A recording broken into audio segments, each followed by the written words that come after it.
Good morning, my dear students. This is your Subbarao sir, founder and director of Ashoka Aviation Circle, Ashok Nagar X Roads, Hyderabad. So మనకి civil services group 1 లాంటి పరీక్షల్లో మెయిన్స్లో final ఎగ్జామ్లో హిస్టరీలో మన answer ఎలా ఉండాలి అంటే మామూలుగా మనం అకాడమిక్ ఇయర్లో రాసే ఆన్సర్ కన్నా ఖచ్చితంగా మనం ఈ ఆన్సర్ డిఫరెన్స్ చూపించాలి ఈ గ్రూప్ 1 సివిల్ సర్వీసెస్. మరి ఎలా ఉండాలి ఆన్సర్? యాక్చువల్‌గా ఫస్ట్ మనకి హిస్టరీ అంటే మనకి కాంపిటీటివ్ ఎగ్జామ్స్‌లో హిస్టరీ అంటే మనకి సోషియో కల్చరల్, ఎకనామిక్ హిస్టరీ. ఇది మెయిన్. మనకు ఖచ్చితంగా క్వెషను ఈ సోషల్ సాంఘిక, సాంస్కృతిక, ఆర్థిక ఈ 3 పరిస్థితులపైనే క్వెషన్ వస్తది. ఫస్ట్ ప్రయారిటీ అయితే కల్చరల్, సోషల్ వీటి మీద ఎక్కువ క్వెషన్స్ వస్తాయి. కల్చరల్, సోషల్ ఇది ఫస్ట్ మనకు తెలియాలి. అంటే ఆ కాలం నాటి సాంఘిక, సాంస్కృతిక పరిస్థితులు, విధానాల మీదనే మనకి ఎక్కువగా క్వెషన్స్ వస్తాయి. కాబట్టి హిస్టరీ రాసేటప్పుడు ఇవే క్వెషన్స్ ఉంటాయి కాబట్టి వీటి మీద ఎక్కువ దృష్టి పెట్టాలి. పొలిటికల్ హిస్టరీ మీద మనకు పెద్దగా క్వెషన్‌లు రావు. రాజకీయ చరిత్ర అనేది పెద్దగా మనకి ప్రిలిమ్స్‌లో ఎక్కడైనా ఒక క్వెషన్ వస్తుందేమో కానీ మెయిన్స్‌లో no question from political history. No question from political history. Political history నుంచి ఎలాంటి ప్రశ్న మనకి రాదు. క్లియర్. సో, అందుకని మన ఆన్సర్ ఎలా ఉండాలి? మీరు రాసే ఆన్సర్‌లో ఖచ్చితంగా ప్రతి క్వెషన్‌లో మీరు ఆ బ్యాక్‌గ్రౌండ్ ఇవ్వండి. ఆ క్వెషన్ ఇంట్రడక్షన్‌లో. ఆ బ్యాక్‌గ్రౌండ్, ఆ డైనాసిటీ గురించి లేదా ఆ కింగ్డమ్ గురించి, అంటే ఆ రాజ్యం గురించి, ఆహ్, ఆ రాజ్య వంశం గురించి ఇంట్రడక్షన్ ఇవ్వండి కొంచెం. ఓన్‌గా అయినా ఇవ్వచ్చు మీరు ఇంట్రడక్షన్. తర్వాత కొటేషన్స్ ఇవ్వండి. ఏదైనా హిస్టోరియన్స్ చెప్పినటువంటి కొటేషన్స్, చరిత్రకారులు చెప్పినటువంటి కొటేషన్స్ ఖచ్చితంగా మీరు ఇంట్రడక్షన్‌లో ఉండాలి. ఇంకా వీలైతే ఆ రాజ్యం ఎప్పటి నుంచి ఎప్పటి వరకు పరిపాలించిందో ఆ పీరియడ్ కూడా రాయండి ఇంట్రడక్షన్‌లో. ఇంట్రడక్షన్‌లో మెయిన్ ఒకటేంటంటే ఆ డైనాసిటీ యొక్క లేదా ఆ కింగ్డమ్ యొక్క బ్యాక్‌గ్రౌండ్ రాయటం. రెండోదేంటంటే ఆ పీరియడ్ వాళ్ళది ఏ కాలం నుంచి ఏ కాలం వరకు అనేది రాయండి. మూడోదేంటంటే కొటేషన్స్ అయితే కంపల్సరీగా రాయాలి. ప్రతి హిస్టోరియన్ ఒక కొటేషన్ చెప్తూ ఉంటాడు. ఆ కొటేషన్ రాయండి. ఉదాహరణకు లేన్‌పూల్‌లో మహమ్మద్ బిన్ తుగ్లక్ గురించి ఆయన చనిపోయినప్పుడు ఒక కొటేషన్ అంటారు. ఈయన బాధ ప్రజలకు, ప్రజల బాధ ఈయనకు పోయిందని. ఇట్లా అనమాట. ఇలాంటి కొటేషన్స్ కొన్ని ఉంటాయి కాబట్టి ఆ కొటేషన్స్ రాయండి. సో, ఇట్లా ప్రతి రూలర్‌కి, ప్రతి డైనాసిటీకి, ప్రతి దానికి హిస్టోరియన్స్ కల్చరల్ హిస్టరీ మీద కూడా వాళ్ళ యొక్క కట్టడాలు, నిర్మాణాల మీద కూడా మనకు కొంతమంది చరిత్రకారులు కొటేషన్స్ చెప్పారు. ఆ కొటేషన్స్ రాయడానికి ప్రయత్నం చేయాలి.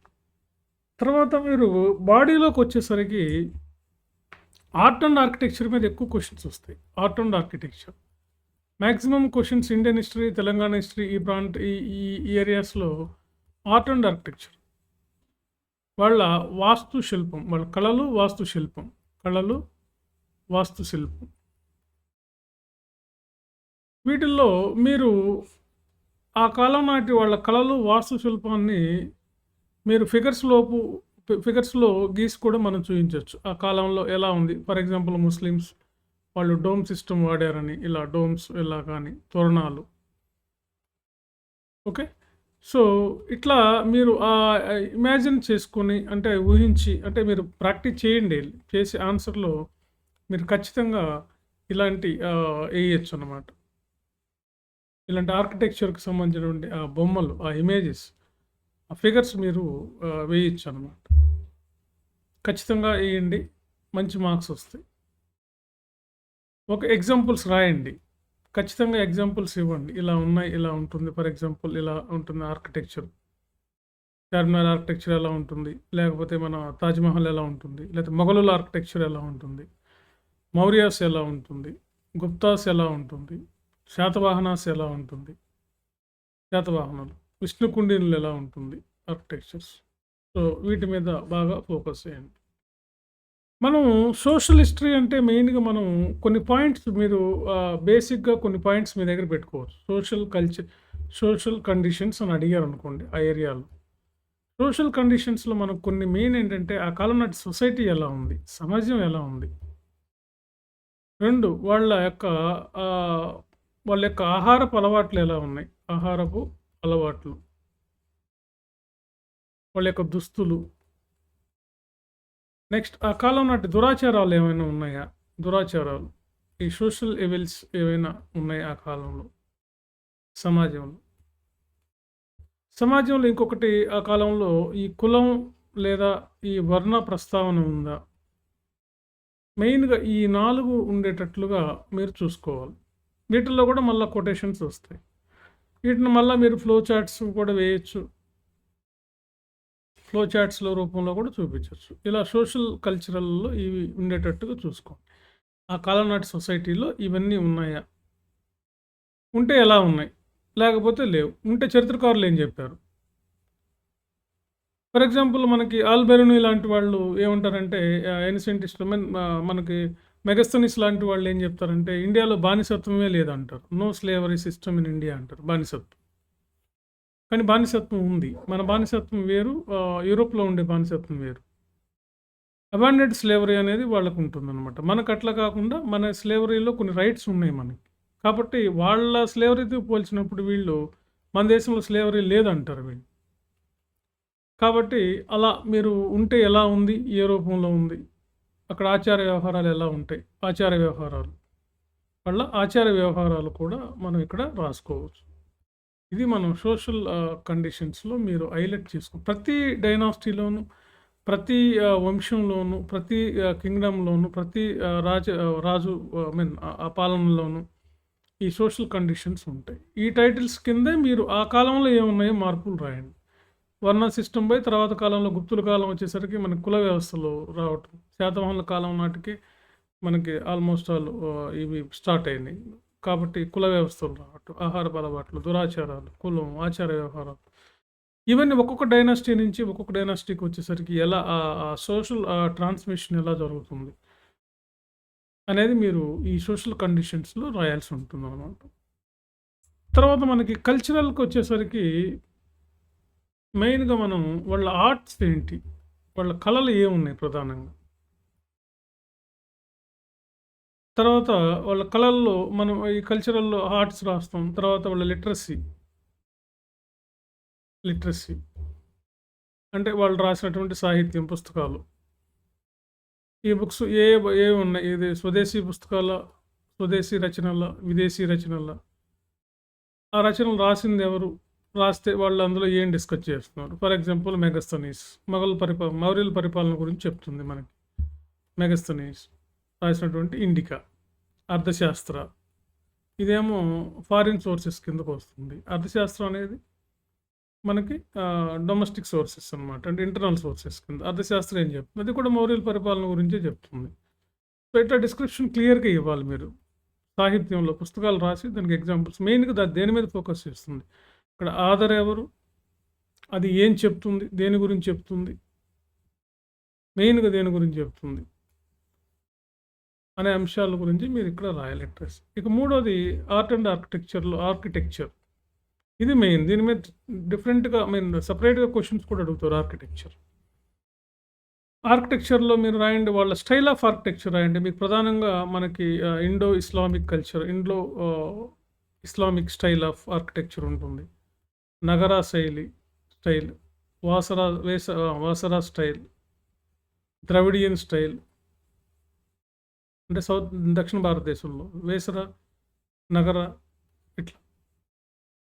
Indo Islamic culture, Indo Persian, Islamic అన్న ఒకటే అనమాట. సో, ఇవేంటి వాటికి డిస్క్రిప్షన్ రాస్తూ ఒక ఎగ్జాంపుల్‌గా ఒక ఇమేజ్ లేదా ఒక ఒక బొమ్మ గీసి మీరు ఎట్లైనా ఉన్నా గుండ్రంగా ఏదో యాజ్ ఇట్ ఈస్‌గా మీరు 'తాజ్‌మహల్' ఉన్నది ఉన్నట్టుగా ఎయాల్సిన అవసరం లేదు.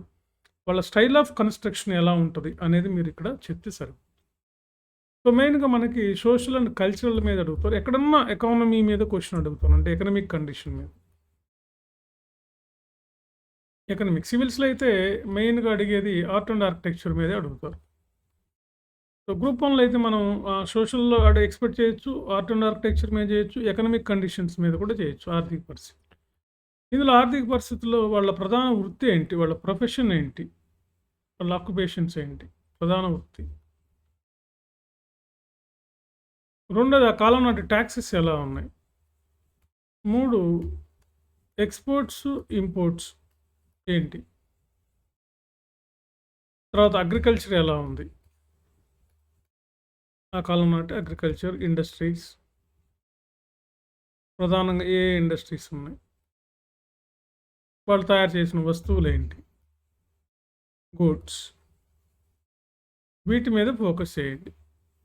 ఇది రేర్ అనమాట. ఫస్ట్ మనకి సోషల్ అండ్ కల్చరల్ మీదకే ఎళ్తారు క్వెషన్స్.